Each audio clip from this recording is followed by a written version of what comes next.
南韩去年出事的婴仔减少到23.5万多人，搁再创下新纪纪录。真侪女性唔愿生囝的原因之一，就是公司的制度无够友善。即阵南韩就一位38岁女性企业家，打造一个会当互员工伫咧处理做工课，搁会当兼顾到囡仔的工作环境。等到房间开电脑开始工作，看人客评论，韩国38岁职业妇女艾玲。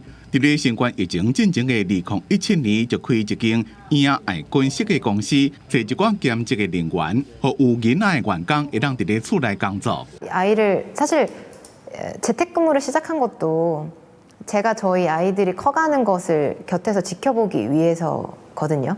艾玲示范好的婴仔爱军应该有甚物功能？伊公司的员工总共有55人，其中92%是女性。为了要提供更加灵活弹性的工作时间，伊甲需要面对面开会的次数降到上少遍。 한국에 이런 말이 있어요. 워킹맘의 무덤은 초등학교 1학년 겨울방학이다라는 말이 있어요. 근데 그게 왜냐하면 초등학교 그 전에는 유치원을 다닐 때에는 아기가 5시, 6시에 오다가 갑자기 1시, 2시에 온단 말이에요. 그럼 막 멘붕이에요, 1차. 韩国是全世界出生率正低国家之一。 有真侪少年人认为，若是有囡仔，就会无家己的时间，会当支配收入也会变少。另外，女性伫咧找头路的时阵，常常互人问到结婚生囡仔的问题。敢若女性只要若是结婚生囡仔，就会无工作的价值。所以韩国的女性聘用率加薪水方面，拢比男性较低。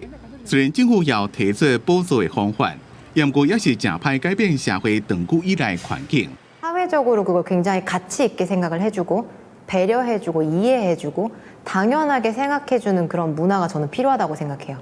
그건 단순히 기업에만 국한되는 게 아니라 사회적인 정책, 분위기, 그다음에 기업의 문화, 뭐 그 모든 것들이 다 필요한 저는 부분이라고 생각합니다. 韩国的公司无伫咧厝内工作的文化，疫情结束了，真侪韩国的公司叫员工赶紧转到办公室工作，而且一般的韩国公司会叫员工一早起就要去上班，暗时代志做煞才能离开。若是有当时下班了，又怪甲公司的同事做阵食饭，这对有囡仔的爸母来讲是一项挑战，所以伊才想要改变这种公司的文化，互有囡仔的爸母会让囡仔甲工作拢顾会到。公司新闻，沈乐培编辑。